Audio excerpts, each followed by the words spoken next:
नमस्कार दोस्तों, स्वागत है आपका स्टेनो गुरु यूट्यूब चैनल। तो आज की इस वीडियो में हम लोग प्रैक्टिस करेंगे 100 शब्द प्रति मिनट की स्पीड से डिक्टेशन, यानी 100 वर्ड प्रति मिनट की स्पीड से डिक्टेशन। और आउटलाइन और पीडीएफ इसका आपको हमारे टेलीग्राम पर मिल जाएगा।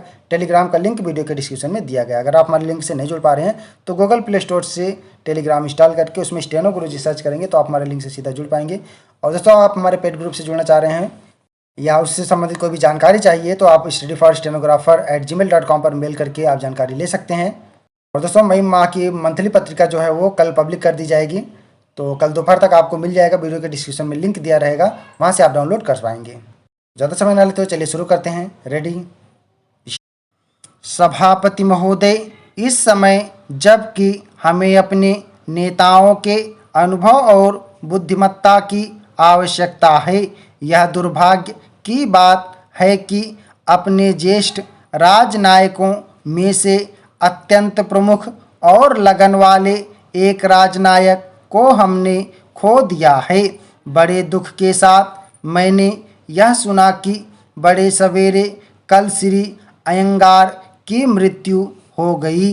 अपने पूरे जीवन में उन्होंने अनेक उच्च पदों को दुर्लभ योग्यता से सुशोभित किया था।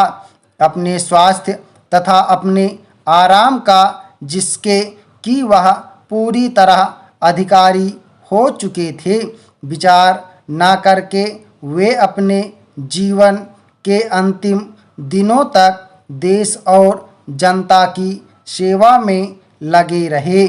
जब कोई भी कठिन समस्या हमारे सामने आती थी तो सरकार में उनके सहकारी उनकी परिपक्व बुद्धिमत्ता पर निर्भर करते थे। उनकी मृत्यु देश और हम सब के लिए भारी हानि है, जबकि हम नवीन और समृद्ध भारत का निर्माण करने में तथा उन लाखों लोगों को सुख सुविधा पहुंचाने में लगे हुए हैं जिन्हें दरिद्रता के अभिशाप से भूतकाल में काफ़ी पीड़ित रहना पड़ा। संसार की समस्याएं हमारे सामने बलात् आ खड़ी होती हैं और हम ना तो उनसे बच सकते हैं और ना अपने को उनसे अलग रख सकते हैं। मेरी सरकार की अन्य देशों के मामलों में हस्तक्षेप करने की लेश मात्र भी इच्छा नहीं है, किंतु स्वतंत्रता के साथ साथ अनिवार्य रूपेण भारत पर जो जिम्मेदारी आ पड़ी है उसको तो इसे निभाना ही है। जैसा कि सर्वविदित है, हमने संसार के सब देशों के प्रति मैत्री और शांति की नीति बरतने का प्रयास किया है। स्नेह स्नेह वे लोग भी जो इससे सर्वदा सहमत नहीं होते, इसे समझने और इसका आदर करने लगे हैं और यह बात मानी जाने लगी है कि भारत संसार में शांति का समर्थक है और वह ऐसा कोई कदम न उठाएगा जिसका परिणाम लड़ाई की प्रवृत्ति को जगाना हो। इसी नीति के अनुसरणार्थ मेरी सरकार ने कुछ ऐसे प्रस्ताव पेश किए थे जिनसे उसे यह आशा थी कि कोरिया युद्ध के बारे में समझौता हो जाएगा।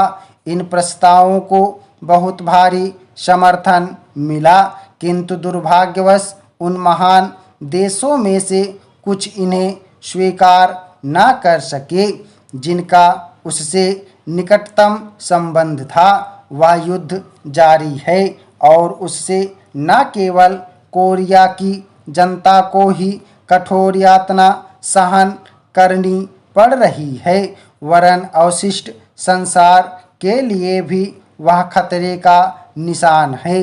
सुदूर पूर्व पर प्रभाव डालने वाले हाल में किए गए कुछ वक्तव्यों से और उनके परिणाम स्वरूप कोरिया के युद्ध का विस्तार होने से समस्त संसार में बहुत आशंका पैदा हुई है। मेरी सरकार भी इन बातों को गंभीर चिंता से देखती है। मुझे विश्वास है कि युद्ध का जो अपने साथ पहले ही भारी विपत्ति लाया है, विस्तार ना होने दिया जाएगा तथा राष्ट्र और जातियों के हृदय को इन समस्याओं को शांतिपूर्ण रीति से सुलझाने की ओर मोड़ दिया जाएगा।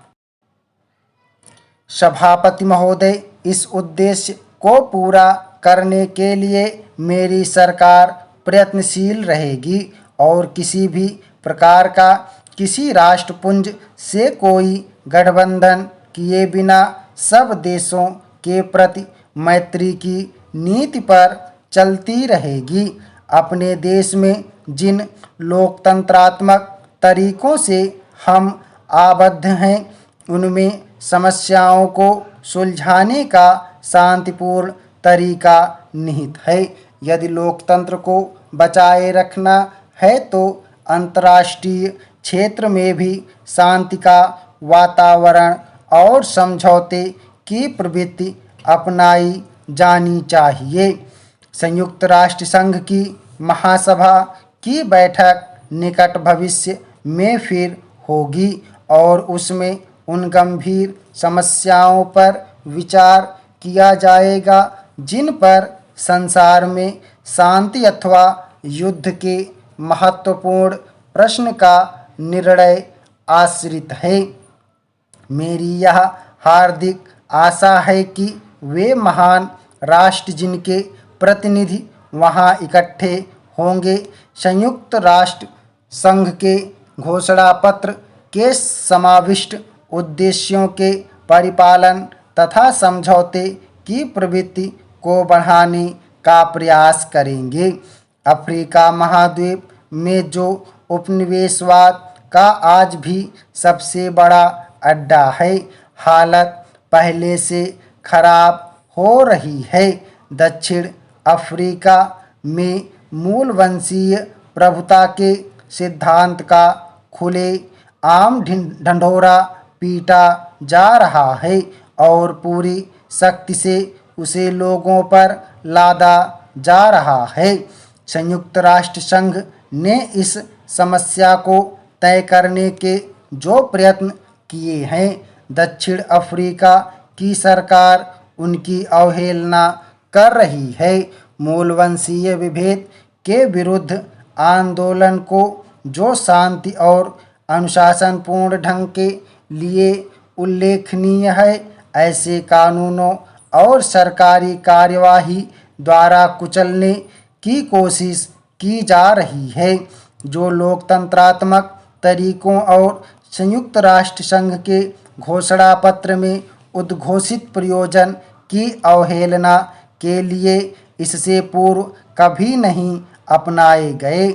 पूर्वी अफ्रीका में आज जो मूलवंशीय संघर्ष चल रहा है, उसे यदि जनता के संतोष के साथ समाप्त ना किया गया तो वह अफ्रीका के बहुत अधिक क्षेत्रों में भी फैल जाएगा।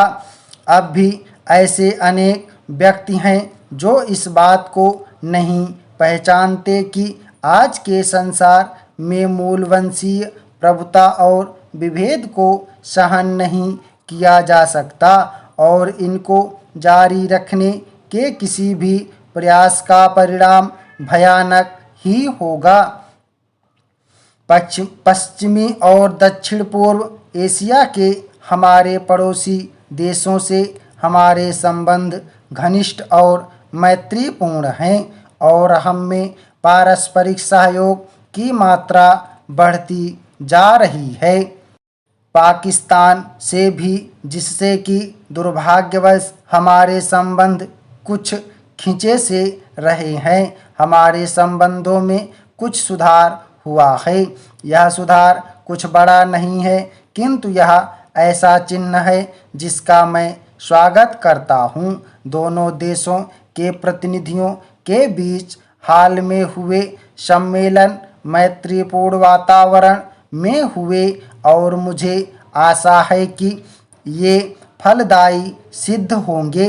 पारपत्र प्रणाली आरंभ किए जाने से दोनों देशों में जो उथल पुथल हुई थी वह अब शांत हो गई है और इसके कारण बहुत सी कठिनाइयाँ पैदा हुई थीं, वे अब धीरे धीरे समाप्त की जा रही हैं। मुझे विश्वास है कि विश्व शांति के लिए हर एक देश प्रयत्नशील रहेगा। महोदय, समीक्षाधीन वर्ष में ग्रामीण विकास कार्यक्रमों को और कारगर तथा सुदृढ़ बनाया गया।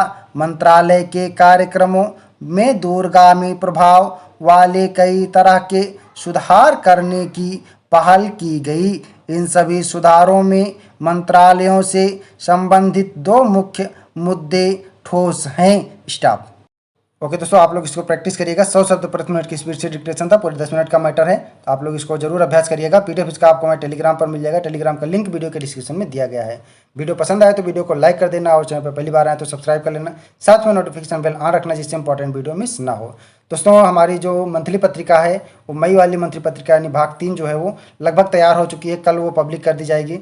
तो वीडियो के डिस्क्रिप्शन में उसका लिंक मिल जाएगा, आप वहाँ से डाउनलोड कर सकते हैं, कल वो पब्लिक कर दी जाएगी। तो आज के लिए बस इतना ही, मिलता है अगले वीडियो में नए डिक्टेशन के साथ। तब तक के लिए बाय, थैंक्स फॉर वॉचिंग। जय हिंद, जय भारत।